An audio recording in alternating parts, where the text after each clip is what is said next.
What's up everyone, it's Endymion, and there has been some really interesting developments surrounding Sound of Freedom and the ongoing exposure of information surrounding Hollywood elites. I'll be talking about how Freedom's release goes global, The Rock being accused of human trafficking, and some other really dark things. So, let's get to it. To start, it's been confirmed that Sound of Freedom has not only soared past $125 million domestically, it will now officially be released internationally. For those unaware, Freedom's initial release on July 4th has been landlocked to domestic markets, with many giant media empires like Disney or Amazon refusing to pick up or promote the movie. This was likely done to limit the film's exposure to the general public, and these companies probably hoped that if they ignored it and strangled its growth enough, that no one would watch it and the movie would fall into obscurity. Thankfully, none of that ended up being the case, and the film will now be releasing in the UK, Australia, and Latin America, with more locations set to follow. That last one being extra important since the movie was filmed in Latin America. And it'll be very interesting to see how moviegoers over there react to a film that exposes what's going on in their part of the world. The film will first release internationally in South Africa on August 18th, followed by Australia and New Zealand on August 24th. Mexico, Argentina, Colombia, and Venezuela will get the film on August 31st, followed by the UK and Ireland on September 1st, and finally Spain will get it on October 11th. This staggered release is actually a brilliant idea as well, since it allows the film to linger in the public's consciousness for a much longer period of time, meaning the content and message of the film will stay hopefully relevant and meaningful well into the end of 2023 and beyond. The vice president of Angel Studios had this to say on this massive international release, and I quote, "Since Sound of Freedom launched in the US, demand has been building around the world in dozens of regions and languages. Child trafficking is a global issue, and we hope to build on the incredible momentum here in the States and share the film's powerful message worldwide." End quote. Angel Studios ended their message here by saying that Sound of Freedom is the only movie to achieve a second-week jump in revenue that's greater than 35% during the summer blockbuster season. Basically, this means the film is getting more popular and more in demand the longer it performs, which is usually unheard of when it comes to most movies. And as of right now, the film is being played domestically in about 3,285 locations as of the making of this video. The next article comes from Fox News titled, "Sound of Freedom star warns it's a dangerous time for children, they are in the crosshairs." Tim Ballard, who is the CEO of Operation Underground Railroad, which is the foundation that helps save children from human trafficking, was interviewed by Fox News. Jim Caviezel plays Ballard in Sound of Freedom. Anyway, he said, and I quote, "Our American culture is actually normalizing sexual behavior with children by, for example, trying to change the name of a pedophile to a minor attracted person. The stuff they're giving children under the guise of sexual education, it's a dangerous time for children. I think we've hit a crisis point in this country where people are not okay with just being entertained. I think honestly from a faith perspective, and I'm a person of faith, I think God's touching hearts as well and lighting people up to see the truth of what's happening.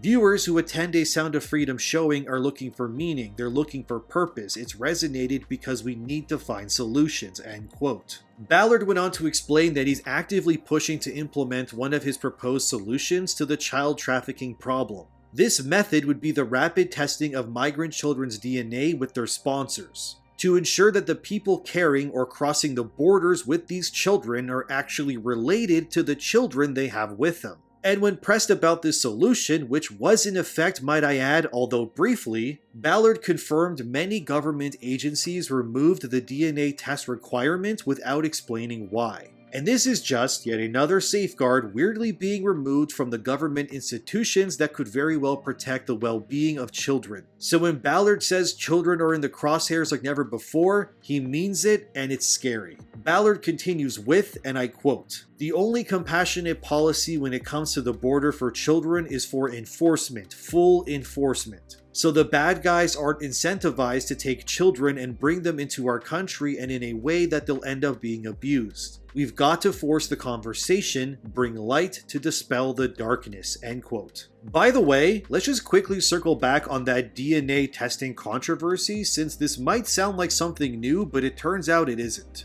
Back in March 2021, Senator Marsha Blackburn of Tennessee tried to enforce the DNA testing into law, calling it the End Child Trafficking Now Act. And it was officially detailed as, which would make DNA tests mandatory for any adult alien attempting to enter the US with a minor. Martha Blackburn explained further what this DNA testing law would protect against, and I quote, "Minors are especially vulnerable to trafficking and are oftentimes forced to perform sexual acts. Making DNA tests mandatory on anyone claiming a family relationship with a minor will send a powerful message that traffickers will be caught and aggressively prosecuted. They put a wristband on them that shows they're either paid their fee to be smuggled across or they need to work that fee out. That's called indentured servitude. Work that pays out once they get to the US. This is through sex trafficking, human trafficking, labor gangs, MS-13, and other gangs," end quote. The bill unfortunately has been denied many times by the Biden administration, claiming the current president's efforts towards human trafficking were severely lacking. And by the way, just to show you how lazy Biden has been, it was reported by many outlets that of his entire presidency so far, President Biden has been on vacation for 40% of it. He's literally been eating ice cream and sleeping in his beach home for almost half of his time so far as president of the most powerful country in the world.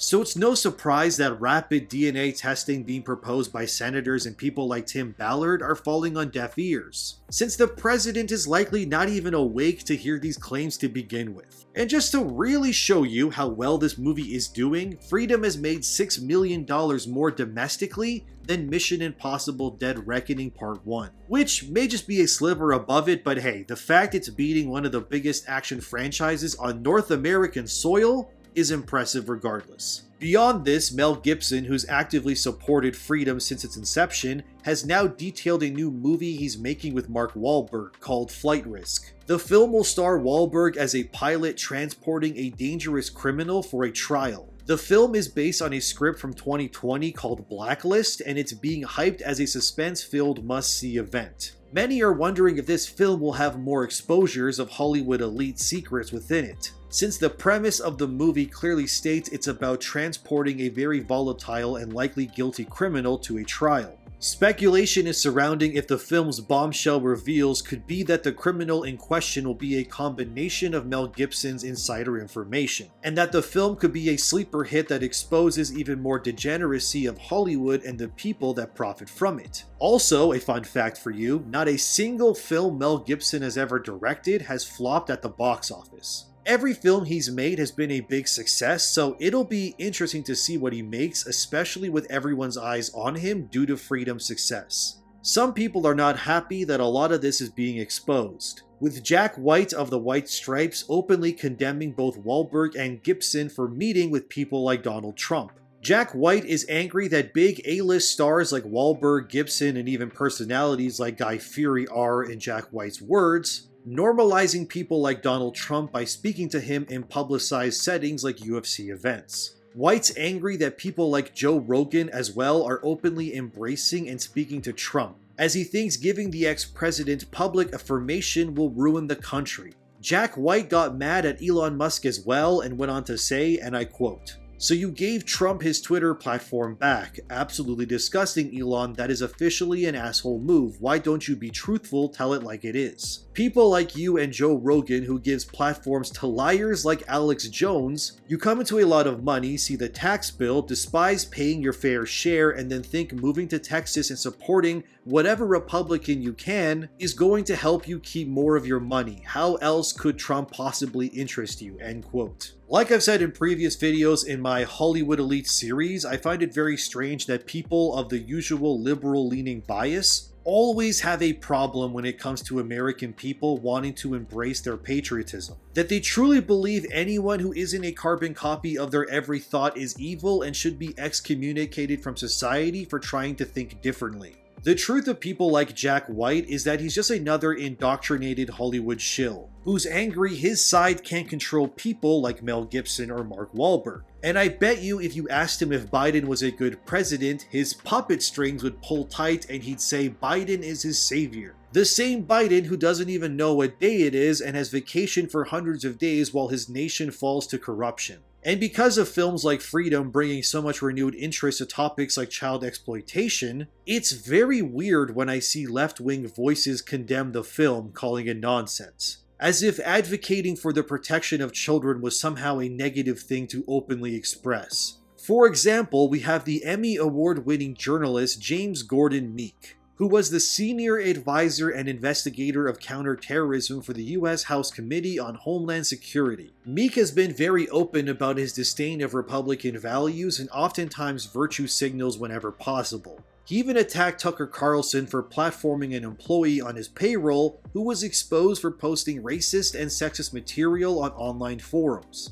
Meek, of course, found this disgusting. How could someone who fights for truth like Carlson not know someone who worked for him was racist? Well, it turns out Meek was probably the last person to talk about this kind of stuff, since James Gordon Meek was arrested recently for having hard drives full of child abuse material himself. Meek was caught with thousands of pictures and videos where children were being abused all the way back to 2014. Meek was arrested by the National Center for Missing and Exploited Children, after Meek had uploaded 5 videos to his cloud storage that were, well, I can't say it, but you know what it is. The staff, after witnessing when Meek was hiding, contacted CyberTip and he was promptly arrested. Meek would pose as a minor on social media to speak to children and would use his fake alias to trick children into sending him material. He was also exposed for engaging with other lovers of the playground and would oftentimes swap content with them. He was caught saying things that I heavily need to censor, but basically he would arrange meetups with other people like him to abuse children. He also had folders full of what the police deemed as extreme content by even their standards. He had entire folders full of various videos showcasing the acts and was in various groups on platforms like Telegram, where he would regularly share this content. Meek worked for ABC News and has now since been in prison, to which he claimed during his trial that his life is over. What's insane to me is that the judge during his court hearing applauded Meek, stating that his career as a government agent was heroic and that Meek had simply lost his way in the end. It sickens me that even when given the evidence right in front of them, these oftentimes powerful people will still find a way to victimize themselves. Let's be real, if Meek was conservative, this story would have exploded all over international news outlets. But since he was liberal and heavily ingrained into the political sphere of left-wing politics, he's instead just a hero who lost his way. Funny how that works, isn't it? This is why movies like Sound of Freedom are blowing up, because it's clear people are sick of this. And whenever I see someone openly attacking something like Freedom, Gibson, Wahlberg, or Carlson, I immediately wonder what sort of skeletons they must be hiding. And in the case of James Gordon Meek, his actions speak for themselves. Finally, to end this video, let's quickly look at Dwayne "The Rock" Johnson, who's currently in a lawsuit over an alleged child kidnapping. A former wrestler named Trinisha Biggers, whose stage name was Raka Khan, is pursuing a lawsuit against The Rock. She accuses The Rock of conspiring with others within the wrestling community to kidnap her children. This former wrestler goes on to claim that The Rock, along with his ex-wife and many other stars, all conspired to steal her children, and that they worked behind the scenes to ensure she would lose custody of her kids. The official reporting regarding this case goes on to say, and I quote, "Dwayne Johnson is a target of serious allegations that necessitate a comprehensive investigation. It's crucial to keep in mind that they are merely accusations and both sides have the right to produce their supporting documentation in a court of law. Even while the truth might not surface right away, it's critical that we continue to pursue justice and responsibility. It's crucial to take into account the effects that accusations can have on both the accuser and the accused, as the claims against Johnson are still being examined and contested." End quote. As of now, Dwayne "The Rock" Johnson is clear of any crimes, but it's a weird story to be sure. But I think that about covers everything for now. Sound of Freedom is going strong. People who deny the talent behind it are either getting pushback or being exposed. And The Rock of all people now has to clear his name. Let me know what you think as always. Subscribe for more in the future. Like the video to help the channel out. And thank you for watching. Have a great day. Question everything. And I'll see you in the next one.